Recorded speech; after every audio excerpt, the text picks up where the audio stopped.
Of all the 90s punk classics, there's a handful of bands that took that extra step into what we might think of as near rock stardom. These are the bands that, well, maybe never got quite as huge as a Green Day or Nirvana, still built up a pretty impressively sizable fan base during their prime, while maintaining a little more underground cred, for lack of a better phrase, than some of their more mainstream appealing counterparts. Thus, these bands still tend to draw a pretty huge crowd, but one that's primarily made up of a core punk audience, if that makes sense. And they also have a number of pretty game-changing releases that not only changed punk itself, but the lives of many of its fans, and oftentimes these records are the tip of the iceberg that send people like me down the rabbit hole of dyed mohawks and band tattoos. But I know for a fact I'm not the only one who wouldn't be here if it weren't for a certain 1995 smash hit LP issued by a ska punk quartet from Berkeley, California. How's it going, folks? My name is Jack Miller. I am the incredibly underqualified punk historian, and today I am thrilled to be revisiting one of my all-time favorite bands, Rancid, for a video on their 1995 masterpiece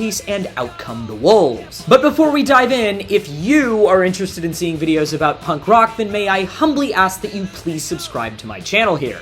I'm having a lot of fun making these, and I want to make sure that all of you can keep having fun watching them. But first, I want to let you all know that my band, Grimlock, will be heading out on our second ever Midwest tour at the end of this month. We're going to be doing a total of 10 shows out there, 7 of which will be with our good friends in the band B-Plot from Toledo, Ohio. And we've also got a split EP coming out with B-Plot that'll be up online the week before we head out on tour, so keep your eyes and ears open for that as well. In addition to that, Diesel Boy will also be doing a few shows in the Northeast this month with the one and only Nerf Herder, all 3 of which will be taking place in cities I've never played in before, so that is also very exciting. And all of our tour dates can be found in the description below, along with links to our social media and streaming profiles, and I'll of course have some more updates as we get closer and closer to the kickoffs. So if you want to support me, you want to support the channel, a great way you can do that is by coming out to a show. Anyways!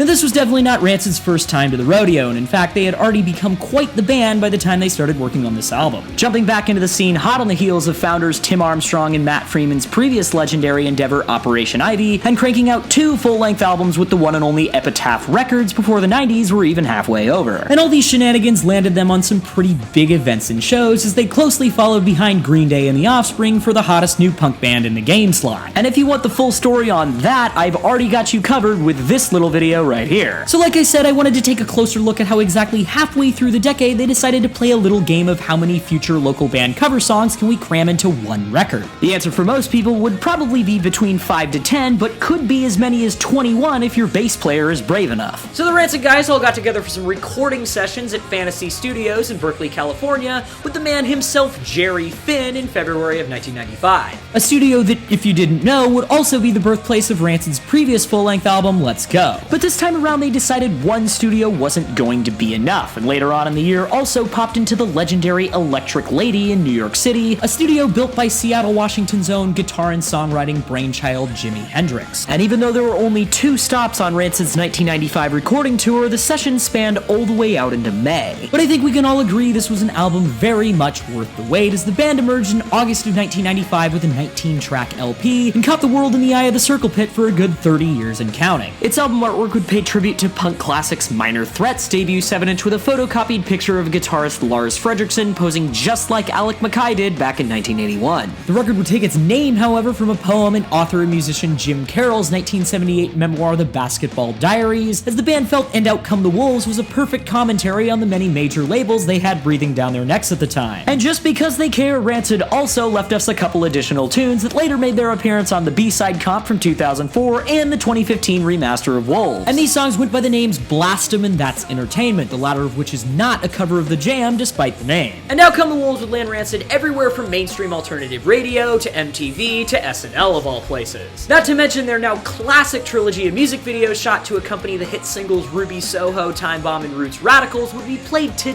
death just about anywhere they could be. In other words, it's safe to say Rancid were officially Punk Rock Hall of Fame worthy by the end of 1995 if they weren't already. But what exactly is it about about this album that was able to make such a fantasy come true. And Out Come the Wolves opens up with a 1.5-minute long musical slap across the face, Maxwell Murder, a track that spotlights a blisteringly fast bass solo from Matt Freeman over a few different positions of the D minor blues scale. And truthfully, this song may as well be one giant bass solo, as that not only seems to be what the audience took away from it the most, but also what the band tends to use it as during their shows, oftentimes extending the solo to well over twice its length at headlining performances. But even if you're that one person in the comments who might try and argue that the chorus is still a little bit more memorable, I don't even think you could deny that if someone didn't think Matt Freeman was the shit before they heard this song, by the time it was over, they definitely did. But after Maxwell Murder, the second track then picks the energy back up at the 11th hour with a freshly contrasting sway-worthy groove. One that less than 3 minutes into the album gives us a pretty good understanding of how well Rancid knew what they were doing when it comes to songwriting. And this tune is also the album's first to feature a catchy lead guitar riff from Lars Fredriksson, along with a big gang chorus to get amped up with over a classic halftime punk groove on the ride cymbal. But the real question is, do you know where the power lies? Because according to the 11th hour, it starts and ends with you, but I think it's actually found in the record's next crowd-pleasing banger and first hit single, Roots Radicals. A bluesy 3-chord punk track that kicks off with one of Lars's most iconic studio performances to date, only to lead us into another song fueled by a slam dunk gang chorus, which would later also name Hellcat Records' compilation series Give 'Em the Boot. And of course, who could forget the call and response guitar and yeah solo before the final chorus that, for a very brief time, was my ringtone on my shitty flip phone circa 2010. But if you thought you were only gonna get one fan favorite on the A-side, you best think again, because Roots Radicals is merely the A New Hope in a trilogy of future radio hits and punk classics the band carefully lined up one right after another in the track listing, striking back with the vibey ska number Time Bomb that breaks in with some sharp hits and slides into a smooth dance groove complemented by an upstroke on the rhythm guitar and another noodly lead. But contrary to the typical third wave ska foundation, the upstrokes never swap out for power chords and instead keep the crowd skanking for the whole 2 minutes and 20 seconds. And much like its predecessor, this track also hits a high point during the chorus. And although none of us basic bitches owned a Cadillac, you best believe we all still felt like time bombs the next time we put on a black coat, white shoes, and a black hat. And this tune also features a delicious Hammond organ performance from the Uptones' Paul Jackson, who takes the spotlight for a good few seconds during the halftime instrumental. And then to wrap up the trio of bangers, Rancid then graces us with a little return of the punk rock, bouncing into a song about a city not too far from where I live called Olympia, Washington. Blasting off with another helping of bluesy guitar leads and chunky bass rhythms in classic Rancid fashion before rolling off the volume for the first verse. And those dynamics are something the band definitely uses to make this song pop as it rises back up into its choruses. But one can only hang on the corner of 52nd and Broadway for so long until they feel like busting out into a guitar solo. And that's exactly what Lars decided to do almost exactly 2 minutes in, holding the energy up high with a few more sharp double stop licks at the top of the G major blues scale, while simultaneously sticking to the track's theme of less is more, as I think the simplicity here makes this one of the most iconic guitar parts on the whole album. The next takeaway track then drops in a few deep cuts later, ranking it at number 9 on the track listing. And it busts in with a few cymbal hits, some drawn-out major chords, and a charming melodic bass lead that ushers in the first instrumental section. The vocals then make their first appearance about 10 seconds later with some catchy lyrics about echoes of reggae seeping out of one's bedroom wall, accompanied by some appropriately laid-back instrumentation. But just like all hit songs, this track's energy absolutely thrives during its choruses, possibly more so than anything else on the record. And it is not shy about showing that off either, as this chorus repeats a whole 4 times throughout the 2-minute and 40-second run. Don't believe me? Read the lyrics again and you tell me how many paragraphs start with destination unknown. But all joking aside, excessive repetition like this doesn't always ace its part, so Rancid were sure to come prepared with some variation during the track's second half, tying the final 2 choruses together with a tasty little bridge in between that features the guitar and vocals in isolation, and an additional vocal track on top of the final to really fill things out as the song reaches its end. If you haven't guessed it yet, the track in question is none other than the crowd favorite Ruby Soho, the third and final single released for the record, and arguably its most famous one, as the band have been known to close their shows with it for the past 30 years and counting. And Ruby Soho has made a number of appearances throughout pop culture since, most notably is the stage name of professional wrestler Dory Prange, who, from what I understand, has been using the name since the early 2010s. Granted, WWE and professional wrestling in general has never been an interest of mine, so I can't give you the best synopsis of her career, but given that she's famous enough to have a Wikipedia page nearly the same length as this album's, I'm willing to bet she's made herself a household name in that scene. The track would also make appearances in both the Guitar Hero and Rock Band video game series, and has of course received a fair amount of cover versions over the years by everyone from Vampire Weekend to the Dolly Rots to Fish bassist Mike Gordon. The final 2 takeaway tunes tunes, if you will, make their appearances on the B-side, the first of which tells us the story of the journey to the end of the East Bay, or in other words, the abridged history of Operation Ivy, and sneaks in with another iconic bluesy bass line. And Journey to the End, of course, has a banger chorus of its own, making its rounds 3 times before the track closes out at 3 minutes and 12 seconds. But just to keep things interesting, the chorus also features a double-stop guitar lead and a bit of variation on the vocal melody during its second half, and that paired with the tasty bass work throughout the entire song, I think is a huge part of the reason this seems to be a fan favorite amongst so many of the musicians in Rancid's audience. As not only did nearly every bass player I've ever been in a band with, including myself, know how to play this bass part, but often noodled around with it in between songs at practices. And finally, our last track on the staple front is another peppy ska tune about an old friend named Heartache, opening up on another guitar lead that introduces us to the chorus pretty much right off the bat. And another chorus that anyone will be very well acquainted with after a mere second or third spin of this LP, is this one also pops up 4 times during the song. And much like its sister ska track Time Bomb, this is another one that holds a solid, steady groove for its entire run, though still playing around with a few accented chords in the verses to shake things up just enough. And although it may not be the first song that comes to your mind when you think of An Out Come the Wolves, Old Friend is actually one of Rancid's most popular live tracks, surpassing nearly all the singles from the band's other records, save for Indestructible's Fall Back Down and Let's Go's Radio. Now before we move on to the deep cuts, I just want to make a little highlight here that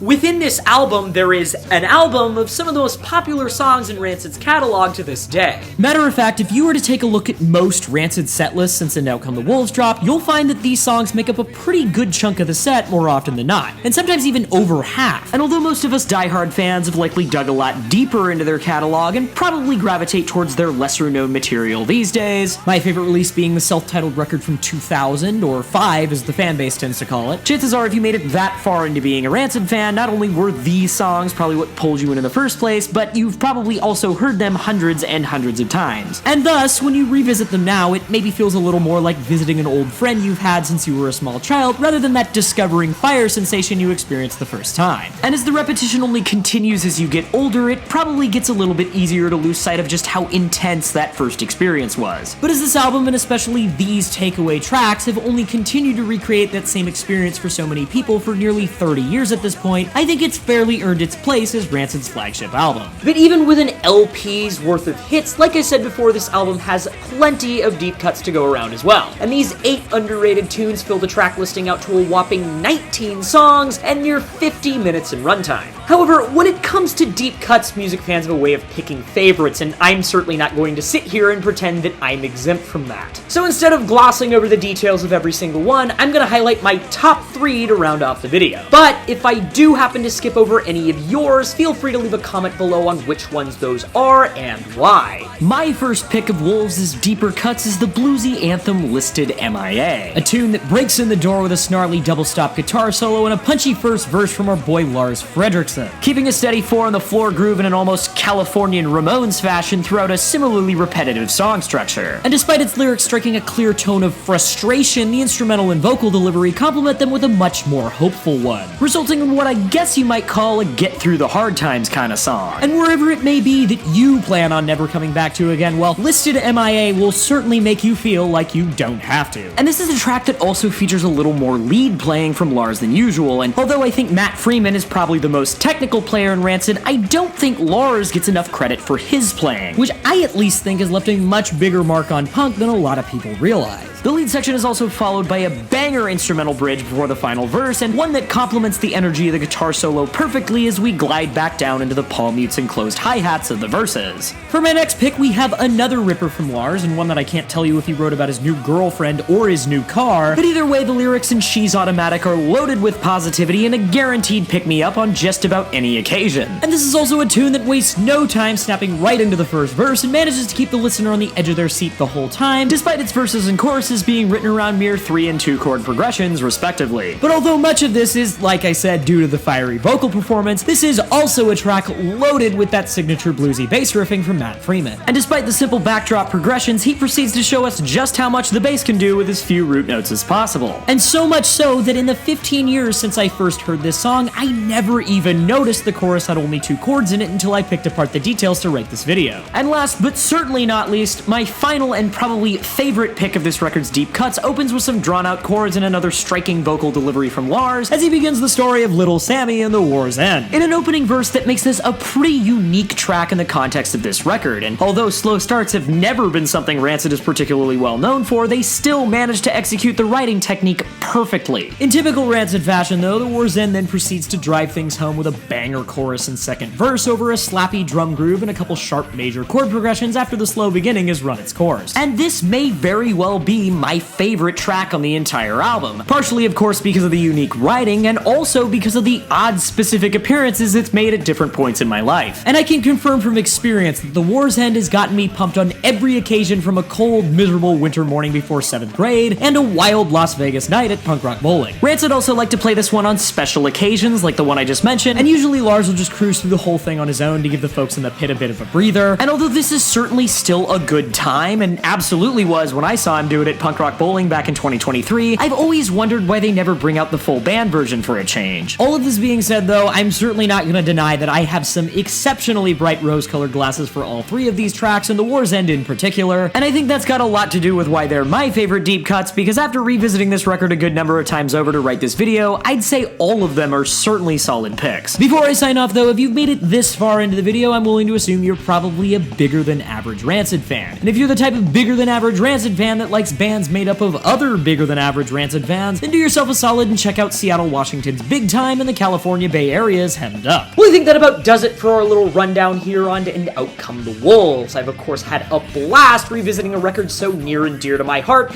and I hope that you get a chance to do so sometime soon as well. But that's enough from me. I want to hear what you guys have to say. What are your favorite tracks from this record?